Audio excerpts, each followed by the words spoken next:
आहे विठ्ठला.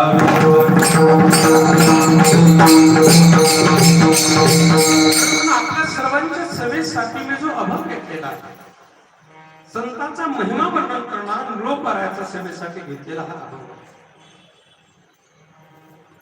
आज अभंगाच्या प्रस्तावनेमध्ये धावत्या वेगामध्ये मी सामाजिक विचार मांडतो. कोणते विचाराचे आहे? आज वर्तमान स्थितीमध्ये विज्ञानाच्या अत्यंत चाललेल्या प्रगतीशील युगामध्ये आपला सर्वांचा प्रयत्न, नव्हे जगाचा प्रयत्न, अत्यंत भौतिक प्रगतीसाठी प्रयत्न चाललेला आहे. सर्वांना होत असलेली भौतिक प्रगतीची आपल्याला गरज आहे. वैयक्तिक जीवनातली वैयक्तिक भौतिक प्रगती असो, व्यावसायिक क्षेत्रातली भौतिक प्रगती असो, अर्थ क्षेत्रातली भौतिक प्रगती असो, वैज्ञानिक तंत्रज्ञानाची भौतिक प्रगती असो, या सगळ्या प्रगतीची आज आपल्याला गरज आहे. म्हणून सगळ्यांनी या प्रगतीसाठी प्रयत्नशील असलं पाहिजे. अन्न, वस्त्र, निवारा, आरोग्य, शिक्षण या मूलभूत गोष्टी समाजाला मिळतात, या भौतिक प्रगतीतून मिळत असतात. म्हणून आपण भौतिक प्रगतीचं व्यावहारिक जीवनामध्ये स्वागत करतो. पण झालेल्या जीवनामधला भौतिक बदल समाजोपयोगी पचवायचा जर असेल तर तेवढीच गरज आज समाजाला संतांच्या विचाराच्या संस्काराची आहे. आणि म्हणून व्यवहारामध्ये प्रत्येक माणसाला जीवन जगत असताना आधुनिक तंत्रज्ञानाच्या प्रगतीच्या विचाराच्या स्वागताबरोबर प्रत्येकानं आज संत विचाराचं स्वागत केलं पाहिजे. नवे दोन्हीच्या विचाराचा समन्वय घेऊन आपण व्यावहारिक जीवन जगलं पाहिजे.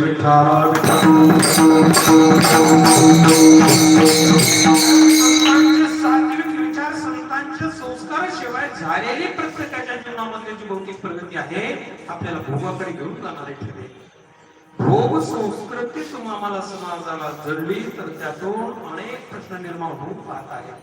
जगाला आज भेडसावणारे प्रश्न या भोग संस्कृतीतून निर्माण होऊन पाहत आहेत. आणि ते प्रश्न म्हणजे हे समाज जीवन व्यसनाधीन होण्याची शक्यता आहे.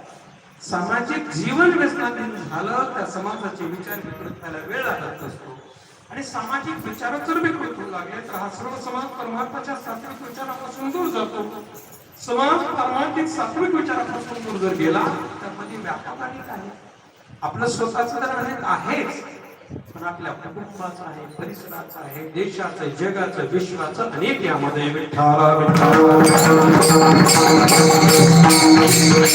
वर्तमान स्थितीमध्ये विज्ञानाच्या प्रगतीशील युगामध्ये तुम्हाला मला सर्वांना हे विश्वाचं युद्ध जर टाळायचं असेल तर आज प्रत्येकानं साधू जीवन डोळ्यासमोर ठेवून आपण व्यावहारिक जीवन जगलं पाहिजे. साधूचे आचार, विचार, उच्चार, संसार, व्यापार, उद्योग प्रत्येक कृतीचं स्मरण नाही केलं तर हृदयाचं परिवर्तन होते. हे सामर्थ्य संत महात्म्यांच्या स्मरणामध्ये आहे. कारण या जगामध्ये जग समर्पित जीवनाची तुम्हाला अनुभूती घ्यायची असेल, जीवन पाहायचं असेल तर जगाला समर्पित झालेले एकमेव जीवन जगतामध्ये जे आहे ते संत जीवन. जगाच्या कल्याणा संतांच्या देह कष्टविधी संत महात्मे तुमच्या आमच्या कल्याणासाठी, जगाच्या कल्याणासाठी अक्षरशः स्वतःचा देह कष्ट होता. एवढं कष्टप्रद संत जीवन जगतात, तपश्चर्याचं जीवन जगतात. आणि एवढं तपश्चर्याचं कष्टप्रद जीवन जगून या भारत देशाला अनादी कालापासून आलेली भारतीय संस्कृतीचे विचार, भारतीय संस्कृती धर्मग्रंथाचे विचार, या सगळ्या विचाराची, वारकरी संप्रदायाच्या विचाराची, तत्वाची संत महात्मे कष्टप्रद जीवन जगून, तपश्चर्याचं जीवन जगून प्रथमतः स्वतःच्या जीवनामध्ये अनुभव घेतात. तुका म्हणे ठाकूर सांगी मज अनुभव आहे. आणि हा देव तत्वाचा आलेला अनुभव, जग कल्याणाच्या तत्वाचा आलेला अनुभव जगाला देणारा संत महात्मा आज प्रत्येकाच्या जीवनामध्ये यावा, भेटावा, नव्हे कळावा.